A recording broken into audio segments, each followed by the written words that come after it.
In September, a day of free public programming was held for Indiana's writers, readers, and authors in partnership with the Indianapolis Public Library and the Eugene and Marilyn Glick Indiana Authors Award, with special presentations by the Writers Center of Indiana. The 2012 Indy Author Fair gave participants an opportunity to meet over 40 authors, purchase books, and have them signed, and to learn about such topics as writing a book proposal, getting published, marketing, and self-publishing.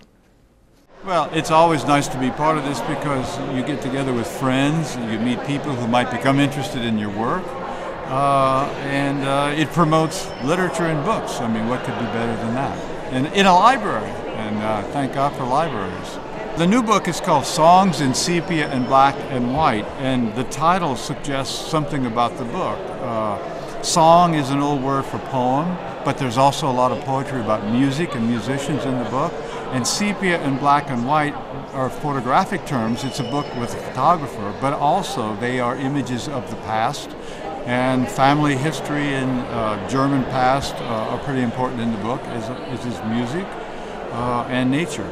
So the title, I think, is one of my better titles.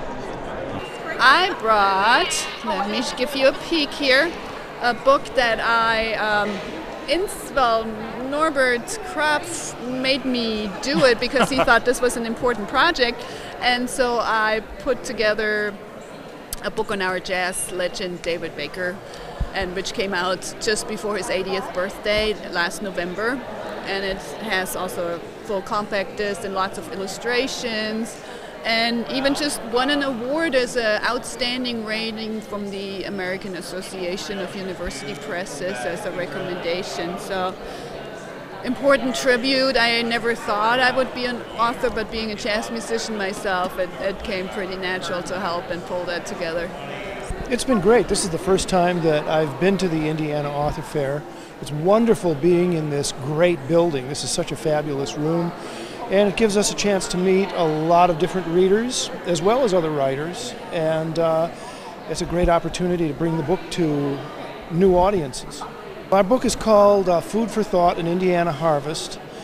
Kristen Hess and I traveled around the state for over a year talking to different people who are involved with Indiana food in a wide array of capacities, from chefs and farmers to people who are dealing with hunger issues, urban farmers, you name it. We collected their stories, Kristen collected their photographs, and we basically assembled them into this book, which is an attempt to kind of create a composite portrait of what's happening with Indiana food today, which happens to be a very exciting scene. I mean, everybody we talked to agreed that this was the most exciting time they could remember in Indiana food. There are a lot of sort of aha moments throughout the course of this book. I mean, we were constantly discovering things about Indiana food that were really startling and very impressive. So, the book attempts to shed light on that and to give people a sense of just how dynamic this moment is. So the book began as a legacy project for a program that we did at Indiana Humanities called Food for Thought. It was a 2-year program. We traveled the state, including to places here like Central Library, and we talked to Hoosiers about food and why it mattered to them. And so this book served to be a legacy for that project. And so my role with the project was to take the photographs, to talk to people, and then to take all of the content and try to turn it into the final piece. So that was through the design and the layout and that kind of thing. So it was an amazing process. With the photos, I really tried to capture people as they were, and to just take pictures of them doing things that they would usually do. And we didn't set them up. There weren't light kits. I didn't do really any editing to the photos. It was just simple catching Hoosiers doing things that they love. So it was a really amazing project. It was my first time, and it was wonderful to meet other authors and, exchange ideas and listen to their experiences, and it was absolutely wonderful. I brought a 428.5 and My Journey Beyond the Railroad Tracks. That's my newest book, and it's a memoir, covers 8 decades, and beginning on the wrong side of the tracks in Indianapolis, Indiana, I was the daughter of Greek immigrants. And so it's kind of my story from the time I was a little girl. And it takes me on through a journalistic career and here in Indianapolis and in Washington, D.C. And then the latter part deals with my coping with a special needs child and going through special education experiences with him. I brought with me, I just decided to bring the paperbacks because they're light and inexpensive. So I brought When I Crossed Snow Bog, How I Found the Strong, and Sources of Light, which just came out in paperbacks. All of these books have won the Indiana Best Book Award, and Sources of Light was the book that was featured last year, and it is set in Jackson, Mississippi. It's often been called a young adult version of The Help.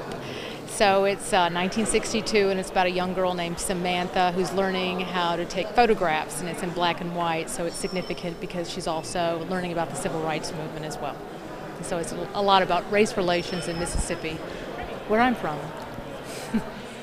One of the exciting things for me when I see a book that has been done by an illustrator is what the illustrator brings to the book that I did not imagine myself.